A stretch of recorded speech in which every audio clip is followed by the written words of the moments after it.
Today we're going to be having a look at the NECA toys. This is the Wonder Woman Ultimate Collector's 1/4 scale action figure.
Brought to life by Zeus and raised on a secluded paradise island, Diana Themyscira was trained from childhood to be the perfect warrior and destined to become Princess of the Amazons. When an American pilot crash lands his plane on the shores, bringing news of a massive war raging outside the boundaries of only the world Diana has ever known, she decides to seek her true destiny and embarks on an epic journey across war-torn Europe to save mankind.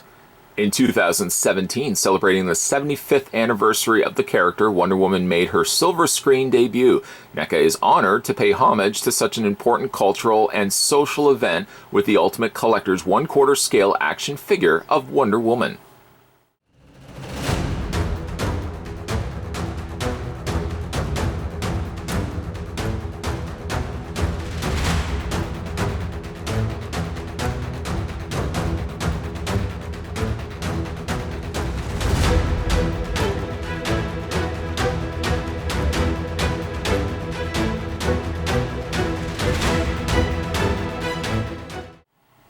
Let's first start this review with grabbing the tape measure and putting it next to the figure.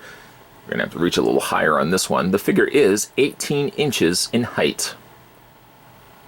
She comes with a good handful of accessories when we first start having a look at the shield, and then we'll go from there. The shield is very exquisitely painted here, both in colors of dark black and gold. The gold areas seem to be raised, actually, from the rest of the shield. A really nice looking representation of Wonder Woman's shield. Flip it around, and it does have straps. The smaller strap would fit through her forearm, and then her other hand would grip onto the shield, this handle portion here. This is a soft rubber, so I don't feel like these are going to break off. One of the big issues I always have when it comes to Wonder Woman's shield is when you fit her arms through, I always find that these little tabs end up breaking off. It seems to me like the way that they've applied it, it looks like the rubber is actually glued on the inside rather than these. Perhaps actually these are also glued too, but at least that they're rubber. These are also rubber, so I don't think that they're going to break off as easy as some of the plastic clips have been. Again, some nice detailing on the interior here. It almost kind of looks like coral, and painted again very nicely in the gold. Beautiful looking shield.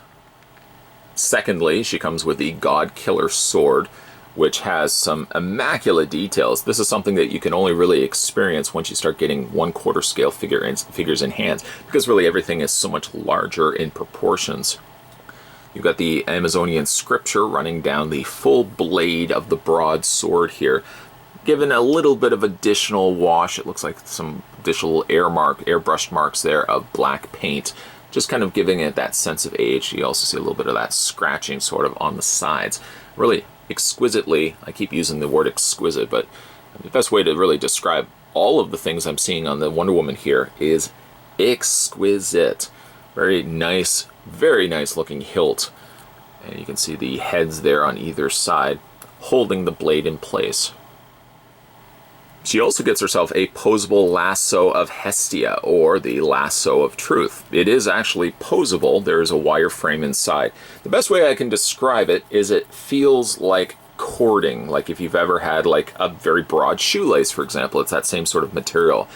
The one thing I will say though, Oh, and also some little detailed end pieces there represented on both ends of the lasso. But the one thing I do have to stress, though, is speaking of stress, the cording has started to unravel the areas in which I'm bending the cord. So I probably would recommend when you are bending it, just be aware that you are probably relaxing those fibers that make up the lasso. You can see here how those little wrappings have started to unravel from themselves. I like the effect, but I worry longevity-wise if that's not going to give me problems and it's going to fray really. You don't notice it as much now, but I worry over long course of periods of time whether that's going to become very noticeably apparent. Now the lasso you could bunch up the lasso, and she does have her little holster on the side here. One thing that you do have to do, though, is you have to keep the lasso extremely small bunched. In other words, you don't want to wrap it where you have too thick of a bundle of the lasso, because it's very impossible, quite difficult in fact, to get the actual strap, the part that holds the lasso in place. You have to loop it through, and then you have to tab these back into place. The tabs are extremely small, making it otherwise very difficult to attach this in place. The last of her accessories is a series of interchangeable hands. Currently, I've just got her defaulted to a pair of closed fists, but she also has, let me see if I can match these up accordingly here. She does come with a pair of gripping hands, ideally for holding the sword. And then she does also have a slightly more angled, relaxed pair of hands, which would be suitable for holding the shield. If you also want to angle the sword, these would be good for that, or also holding the lasso of truth. Looking at Wonder Woman's head, I'm going to avoid using the word that starts with E, because I don't want to keep saying the same thing. But I really think this is the best head sculpt we have gotten for a Wonder Woman figure. It definitely trumps that of what we were getting on a retail release from said company that starts with M, you know, the company that does all the superhero toys. This is definitely leaps and bounds better, which brings a slight tear to my eye, because unfortunately NECA can't release these in a smaller scale. I don't think that they have the necessary means to. Due to licensing, a lot of companies just are really left to cover the scale that the license is completely free and open to. It just so happens for like quarter scale figures, 18-inch figures, NECA can still touch. That's why you see a lot of superhero figures making the leap to an 18-inch or quarter scale size. But this Wonder Woman is definitely the best. Now, I would like to think that I've reviewed enough Wonder Woman figures over the course of time to shed a fairly honest opinion of this. Not counting, of course, hot toy releases, because of course that's kind of the upper echelon of collectibles. From a plastic standpoint, I definitely would say this is the closest that we've gotten to a Wonder Woman. The likenesses have always been off, unfortunately, when it comes to Gal Gadot. Here, on the other hand, I think it captures it perfectly, exactly the way that I would want Gal Gadot to look. It looks just like her. The hair is also very nicely done too. It looks almost as if by camera that they've added an additional paint to it, and actually in hand, looking at it outside the realm of the camera, it doesn't look like they've added extra paint, but it does look like there's a little bit of gray added in there. Each of the strands, or the majority of the strands, at least on the sides, are separate from one another. These are sort of just sculpted together, but it definitely gives you that sense of flow, as you know, you can see the individual curls there of Wonder Woman's hair. Very nicely done. As for her outfit, she gets her classic Wonder Woman attire here. Really looks good in movie form, and it looks quite good here in plastic form as well. The sculpt not only is really good, but they've also painted it in what I can describe as almost a metallic red. And then they've given a dark black almost around the areas, the outer areas, and right underneath the chest area, and then of course around her abdomen. The unfortunate one problem that I have with the figure though is the holster, the strap here, doesn't look like it connects to anything. It sits very loose. In fact, you could really just drape it completely off and take it off the figure. It's one of the few instances that I've seen this possible, because a lot of times other companies that have done the Wonder Woman figures usually have found the means to like mount these or glue them in place. Here NECA's sits rather loose, unfortunately. I wish that wasn't the case.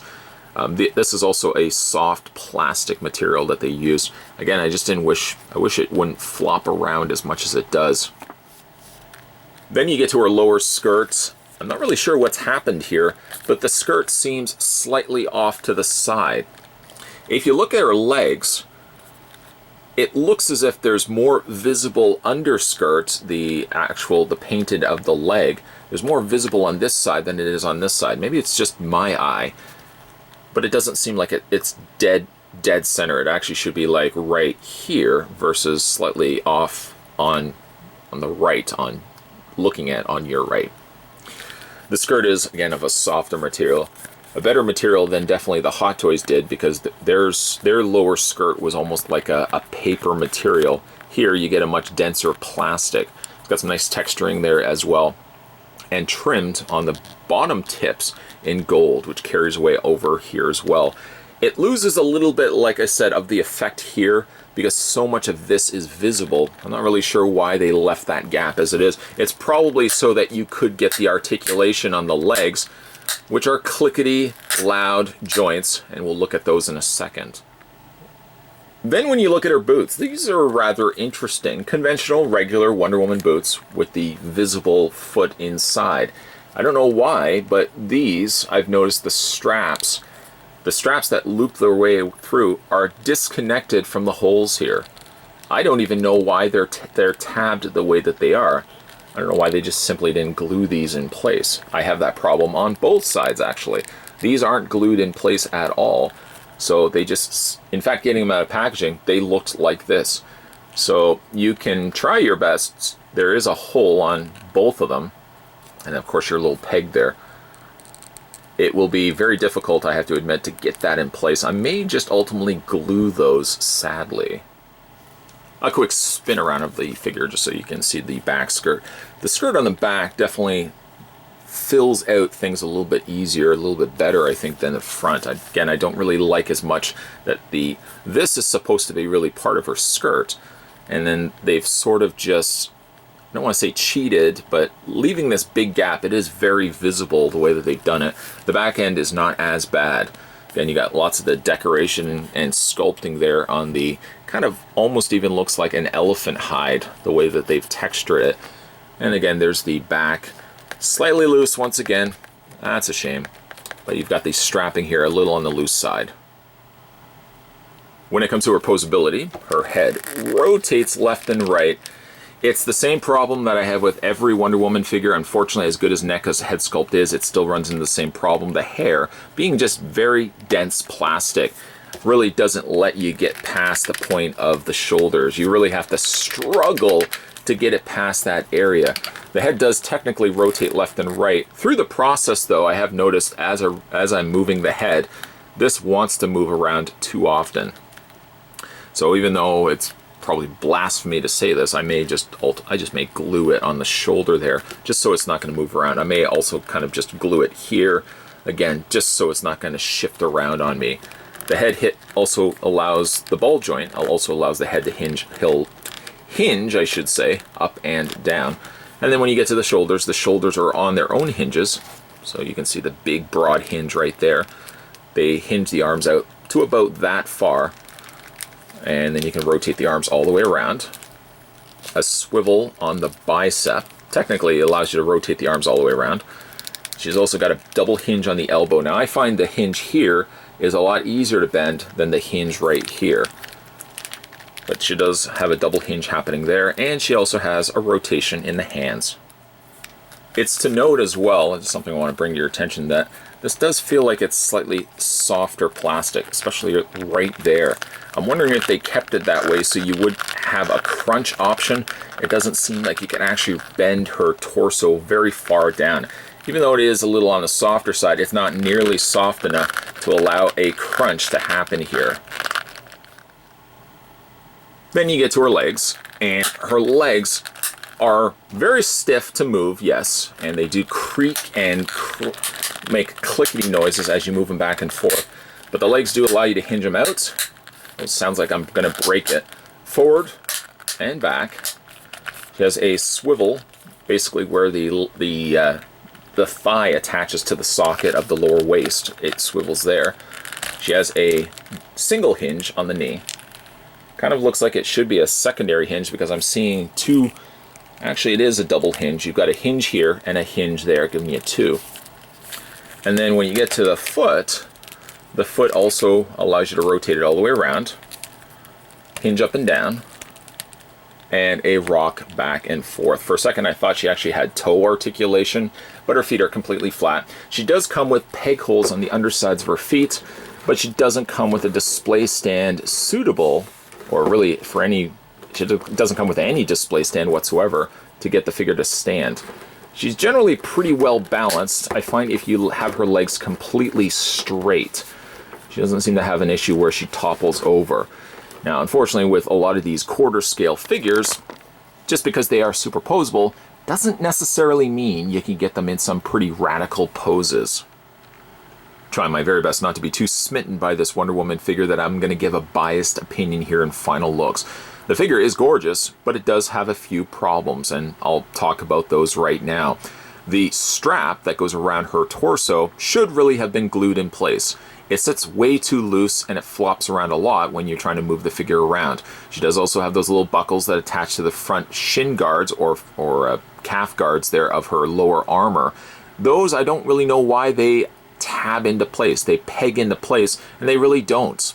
They try as I might, I can't actually get those to peg in, so I'm probably going to have to glue those. My biggest problem really with the figure, and it's something I can accept the gap space on the front of her skirt. The lasso, however, though I do appreciate the material that they used and something that you could actually be able to manipulate and bend, the material, though, long term is not going to last. It has already started to unravel itself as I've bent the lasso for what little that I've done with it. So that's a bit of a problem. That's only really if you're displaying her with the lasso of truth. Now we can talk about the positives, and the positives are aplenty. This is a gorgeous representation of Gal Gadot's Wonder Woman. Only NECA could have delivered a figure this impressive. Yes, I also noticed there as well, she doesn't have a hand in the shield. I was hoping nobody would notice. But again, that figure from NECA Toys is one of the best that I've seen in a plastic form. There's always going to be the Hot Toys, and you really can't compare one to the other because this figure will set you back about $100. The Wonder Woman from Hot Toys will set you back closer to about $240. So it's really a case that you get what you pay for. From the standpoint of a plastic figure, however, this is as good as you're ever going to get for a Wonder Woman, and only, of course, NECA could deliver it. It's again a real shame that the licensing has to be given to a different company, all the wrong company if you ask me when it comes to retail releases of this figure. If I ask myself what company could have handled the Wonder Woman property, and really all of the DC property as a whole, the answer to that is NECA Toys. It's clearly here in the 1/4 scale of Wonder Woman. Now this may detract some collectors from picking this up. I'm guilty of it myself. Quarter scale means a very large figure that you may not necessarily have the space for, and I get that. I have the same problem myself. My space is limited, so I can't always afford to put an 18-inch tall figure out because I really don't have the shelf space for it. Wonder Woman here is an exception because this is an astonishingly good looking Wonder Woman. It's the best head sculpt I've seen on a plastic release of the Amazonian Goddess. So this is really the best that you're going to get if you don't mind for the fact that you're going to be buying this in a quarter scale. I hope that NECA can maybe work their magic in finding a scale that's small enough for collectors to pick these figures up for themselves. I know the market of a 7-inch is pretty much taken, as well as 6, but maybe they could entertain the idea of doing like a 10-inch tall figure. A little bit taller, yes, than a conventional NECA release, but still a figure that is small enough that you could put on display, and they're not going to take up as much space as quarter scale Wonder Woman is doing right here.